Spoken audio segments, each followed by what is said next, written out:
unbelievable is because it's Tom Brady, and he is, quote unquote, again, the golden boy of the National Football League.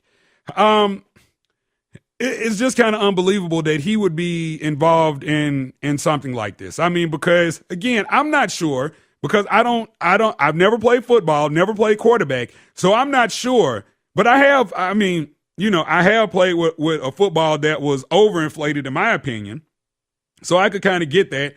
And of course, playing street ball here in the neighborhood, every now and again you play with a football that's underinflated. Now, the underinflated that they were playing with is definitely not the underinflated that we probably played with, which was maybe only, 9, inches per square or whatever it is. But anyway, so I'm not really sure the impact that the ball would have, or if it would be easier for the quarterback to grip the ball and throw it, or if it would be easier for the wide receiver once he gets his hands on the ball to be able to squeeze the ball.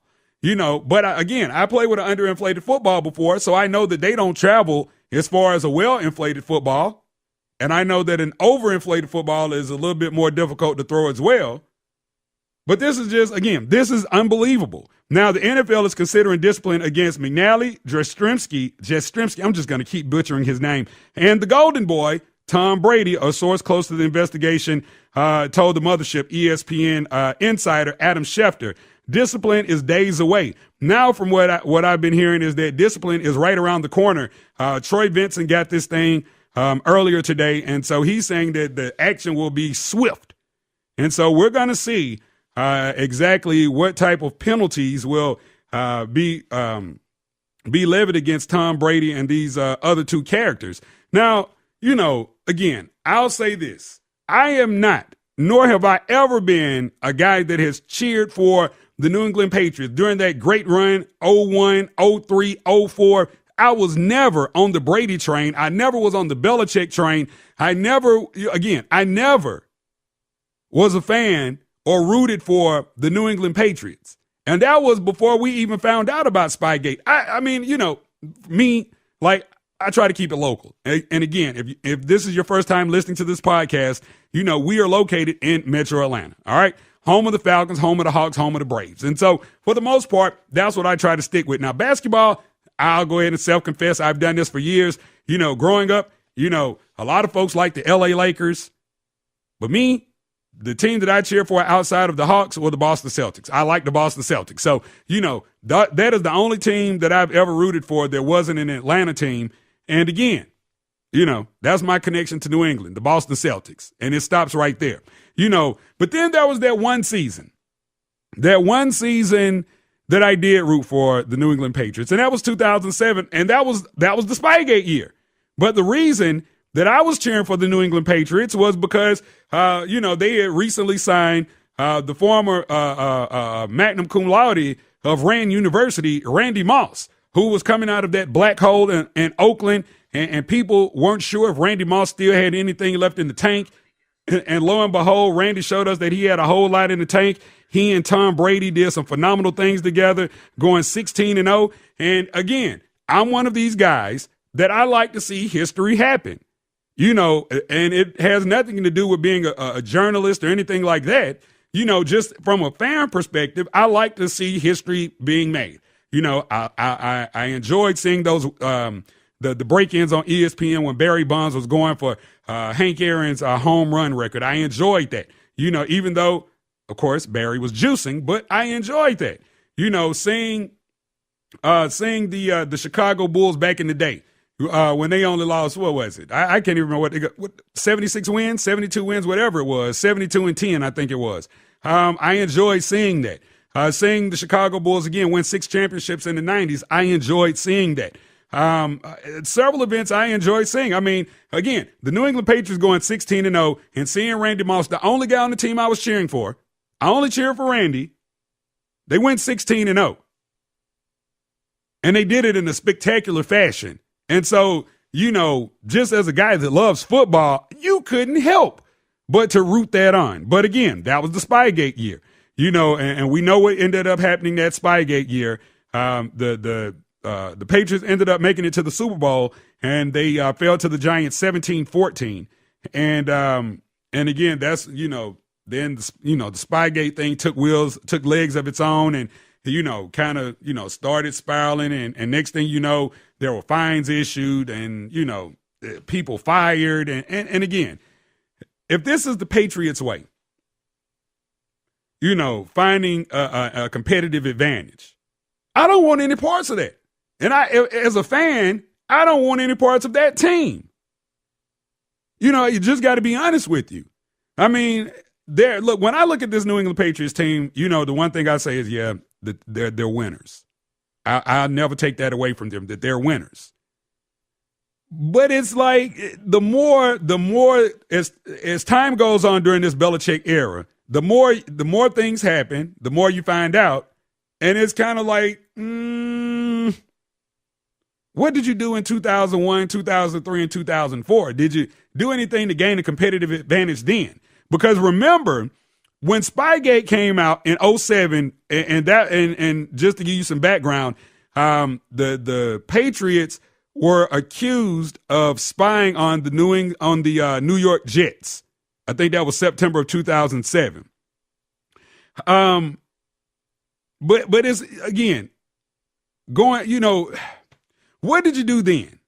Were you cheating then? Because like I said, the report came out when Spygate started really becoming a big thing. The report came out that said, and this was from another official with the Patriots that had been fired. He came out and said that they had been practicing that since maybe 2001, 2002. I don't have the article right here in front of me, but I definitely remember that. Now, a newspaper reported that up in New England. They recanted it, but this former employee of the New England Patriots held on to that this was a practice that had been going on, since Bill Belichick had been the head coach of the team. And so, again, I have to ask the question, if this is something that you did in 2002, did you do it in 2001? Did you do it in 2000? Did you do it in 2003? Did you do it in 2004? We know you did it in 2007 when you didn't even have to do it. You guys were world beaters in 2007 with Randy Moss and the golden boy, Tom Brady. Gangbusters. Broke all kind of records. Ooh. And I just knew they would go win that Super Bowl. Because, again, I like to see history happen when I have the opportunity. Same reason I've been in Vegas 3 times in the last 18 months.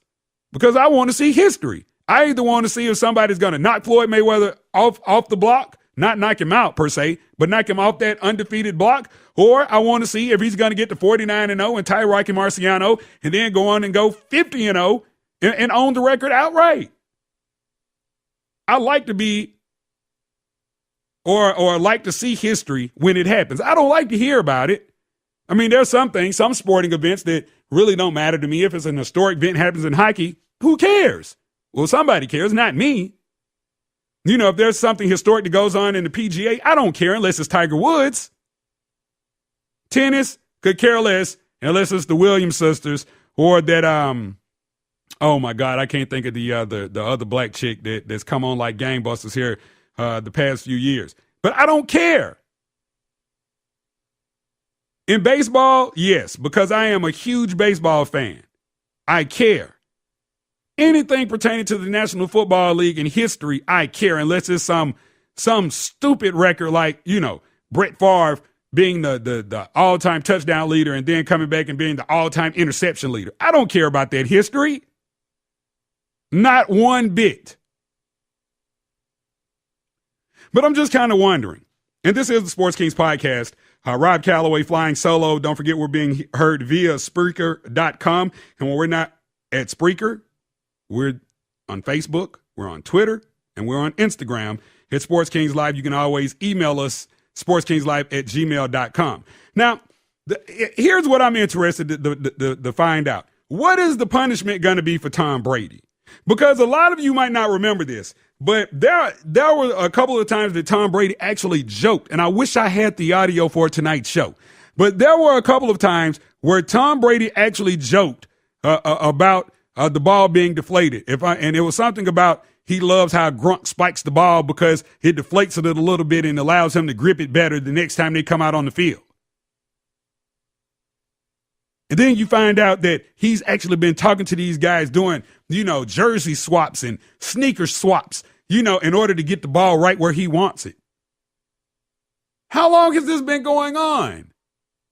What? Oh, and again, if somebody can hit me up Twitter, listening to this at Sports Kings Live, I'm just trying to figure out what type of competitive advantage did this give the Patriots? Was it really necessary? And I know everybody has their own little superstitions, or everybody has their, the way they like things to be. But if the NFL has a set weight for these balls, there's no way that anybody should be able to skirt that or think they should be able to skirt that. And the Patriots, and I'm not going to blame Bob Kraft. I'm not going to blame Bill Belichick, because I don't really know how much they knew. The report came out and said that they found that those guys didn't know, or it's a great chance that they didn't. But at the same time, there's a great chance that maybe they did. But for the sake of argument, shame on the members of the Patriots organization that felt it necessary to go in the bathroom and lock themselves in the bathroom with the balls for, what did they say, 100 seconds to deflate the balls for Tom Brady for a jersey swap or a sneaker swap. Because now their job's on the line. Now, Tom Brady's not going to lose his job, but there's a great chance that the people that Jastrzemski and McNally, they might end up losing their jobs. And if Tom Brady really wanted to swap something, he should have swapped Giselle for the balls. How about that? If it's really that important, that's what I would have said. If Tom had asked me to deflate balls for him, hey man, I can give you a jersey swap and a sneaker swap. Man, let me have your wife one night. Let's swap that. See how important these deflated balls are to you. And I'm being foolish when I say that. But again, jobs are on the line now, and Tom Brady is safe. Now, will he be suspended or will he be fined? Now, I don't know if there's a set fine for something like that, breaking game rules. I don't know. The one thing that I do know is that they could suspend him, which would send a really good message throughout the NFL. Fining Tom Brady, I don't really think that's going to do it. I mean, how much money does this guy have? For God's sake, he lives in a castle with a moat around it. I'm not sure about the drawbridge, but my God. Yeah, fining Tom Brady is really not going to do anything. What you should do is suspend him with no pay. Just suspend him with no pay. Because it's just too easy for him to write a check and just be like, oh, here you go. And then he runs out there week 1 and it's all good. Because if he's guilty of this, there needs to be a punishment levied. I don't know any other way around this thing. The Patriot way is obviously a cheating way, and to go a step further, when you look at a team like right here where we're broadcasting from in Atlanta, the Atlanta Falcons, who have kind of prided themselves on the Patriot way, trying to do things the Patriot way. Then lo and behold, you find out this year, and while it's not a big deal, it cost them a few draft picks, but it's not a really big deal. You find out that the Atlanta Falcons are kind of practicing their Patriots way too, piping in crowd noise, artificial crowd noise, which is a penalty, which is against league rules. So you find them a couple of draft picks. But if this is the Patriot way, I don't want any parts of this. And if you're a Patriots fan, you should really consider who your allegiance is to. Because this thing, stuff just comes out of this organization, far too often, and for them to be one of the most successful franchises, over the last 20 years? Or 15 years, I'll give them the last 15 years. There are a lot of things that are questionable within that organization. And I think a lot of times, the commissioner gives Bob Kraft a pass because they're buddies. We've talked about it right here on this podcast before, which again, I feel like is a conflict. The commissioner should not be at your house kicking it, and you should not be at the commissioner's house kicking it. If y'all go kick it anywhere, it should be at the football stadium. All that personal one-on-one time, and I don't know what goes on in these personal conversations.